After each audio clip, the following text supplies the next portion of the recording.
You can go from skinny to jacked in a year. 1 year. So I've been training now for a little bit over 4 years. I've had a bodybuilding coach for about 2 years. I have my NASM CPT. I've been watching YouTube videos and taking notes. I've done trial and error with all these things you see on social media, and I've seen what works best and what doesn't work. And now I'm here to share with you how you can put on muscle as fast as you literally can. These are things that took years of learning.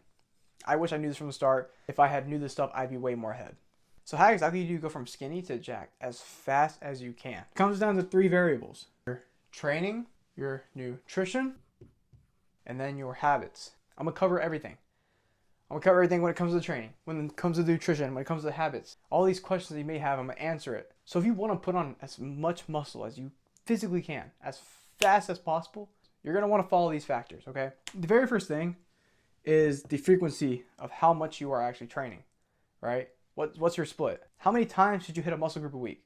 Okay, well, to answer that, you could do a 4-day split, you could do a 5-day split, you could do a 6-day split. As long as you have 2 times frequency a week, meaning you are hitting every muscle group twice a week, but you're able to recover, great. Do that split. It may be 4 days, it may be 5 days, it may be 6 days. That part doesn't really matter as much as long as you are able to recover and hit every muscle group twice a week. So let's stop stressing about, oh man, what is this split better than the other one? Is this really good or is this really good? Does it have 2x frequency? And does it allow you to recover in time? If the answer to both those questions are yes, great. Good split. Okay, let's stop stressing. So 2x frequency, 4 to 6 day split. Great. Now that we have that covered, how hard should you be going? How many sets? How many reps? Right? It's a huge question. A lot of people ask that. Now, when it comes to how hard you should be actually going, okay, it's always a rule of thumb. Intensity over volume. Now, what do I mean by that? I just mean stop doing 4 sets of 10. Stop doing so many damn reps. It's unnecessary, okay? If volume was way more important than intensity, wouldn't you do 50 reps? Wouldn't you? Wouldn't you do 100? No, okay? You are trying to make sure you are reaching failure. We're very, very close to it. 0 reps in reserve. So 1 rep till failure. Because if the very first 6 reps you're doing is super light, it's not doing anything for you. What is super important when it comes to training is mechanical tension. Now, what is mechanical tension? Well, that's what activates that muscle growth. When you're pushing on that last rep and it gets super hard, you're sending as much motor units as possible. This is what's going to lead to muscle growth. So you want to increase your intensity. It's as simple as 2 top sets of movement, 6 to 8 reps. Now, the reps may change a little bit. You could do 5. You could even do 4. It works. I've done 4 before. 6 to 8 reps is a bit of a sweet spot, though. So 2 sets, 6 to 8 reps per movement, okay? Now, how many movements should you be having in a day? 5 movements in a day is perfect. This right here is making sure that you are prioritizing intensity over volume. And all you really need is 1 warm-up set before each exercise. Nothing crazy. That is simple, okay? This is going to make sure that you are actually recovering in time, that you're able to hit each muscle group twice a week, and that you are maximizing muscle growth in the gym. Now that we got the training done, let's move on to the nutrition.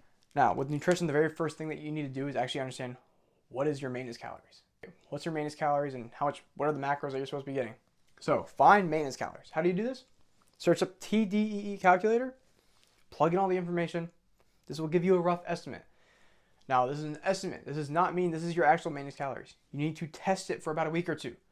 How do you test it? Well, run those calories it gave you, see how your body weight fluctuates, and your physique, how it looks each morning. If by a whole week your body weight doesn't really change much, perfect. That is your maintenance calories. So from your maintenance calories, this is meaning like you are staying the exact same body weight, you need to have a calorie surplus. So all you got to do is add some calories. This depends on how skinny you really are. If you are someone who's never been to the gym and your body fat percentage is like 10 to 12% and you have like no muscle in your body at all, no muscle, you're super, super skinny, you're probably going to need around a 450 calorie surplus. But if you're someone who, maybe been to the gym for a couple months, you put on a little bit of muscle, you're not like super, super anorexic skinny, you have some fat on you, you have some muscle, maybe you only need around 300 calorie surplus, 350. So it kind of depends on how much muscle and fat you have on your body already. So for most skinny guys, who are just starting or haven't started the gym, you're going to range for about, that's going to be the range for most skinny guys who are just now starting, who are just started a couple months ago. Maybe even a whole year. If you've been working out for a whole year and you haven't really seen much muscle growth because you've done everything wrong, you can still do that. The reason why is because when you haven't seen this new stimulus on your body, the newbie gains is what it's called. If you haven't seen these newbie gains, where you're constantly putting on muscle just like that, it's going to require calories. You are going to need the calories to fuel that muscle protein synthesis, okay? And if you have no fat on your body to provide that energy, and you have a lot of muscle that you're going to be able to put on just like that, you're going to need that calorie surplus. This surplus is super important for that muscle growth. This is to make sure that, yes, you are able to put on muscle really fast, but it's also to make sure that you aren't putting on fat, okay? Because more calories does not equal more muscle growth. Some people get that wrong. You think you can just eat as much as possible, and as long as you see the number on the scale go up, muscle. No. Okay, there's a perfect spot for the amount of muscle you put on versus the amount of fat that you put on. You want to make sure you're putting on as much muscle as possible with minimal fat gain. Okay? So, 300 to 450 surplus for most skinny guys, that will work well. But now that you have your calorie surplus, I mean, how many carbs, how many fats, how much protein? Like, what are the macros you're supposed to be running, okay? Super, super simple.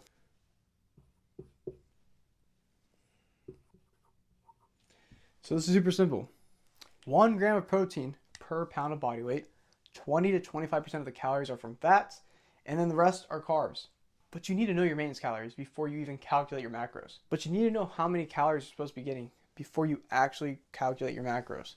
Now you're probably wondering, like, what am I supposed to eat? You're gonna need a variety of whole foods.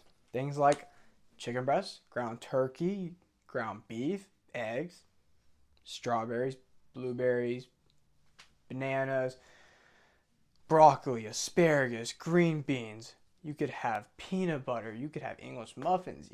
So there's tons of food options that you can have in your diet to make sure you're actually getting your micronutrients. Your micronutrients are super important. This is what's going to make you feel good. If you ate only chicken and rice, you're going to have deficiencies and you're not going to feel good. You're going to feel like crap.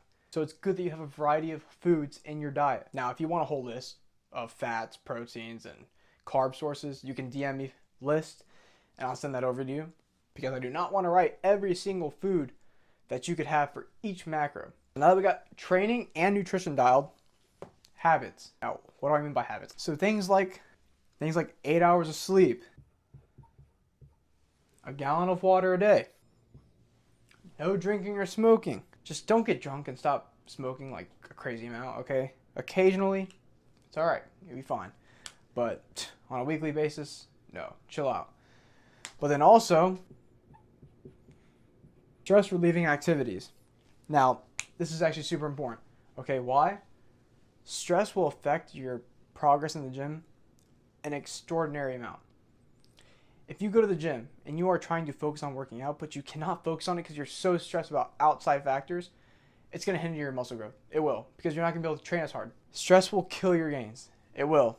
So you need to be doing things like, going on walks, reading a book, finding healthy habits that you can implement in your daily life to get rid of that stress. When you're partying and having fun, everything's fine for a little bit. But as soon as that fun is over and you're back to reality, things hit you like a brick, and you're gonna be stressed out even more than before. So finding habits every day that you can implement that can relieve that stress is super important for your gym progress. Like, if you actually want to maximize muscle growth, all of these things right here, so important. If I had known all this when I started, I'd be way bigger right now. I'd have a lot more muscle on me. It wasn't too long ago until I started implementing every single one of these factors.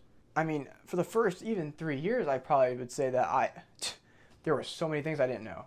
If you haven't even started the gym, or you maybe just started, and you use what I'm sharing you right here, you will grow muscle stupidly fast that people probably think you're not even natural. I'm so serious.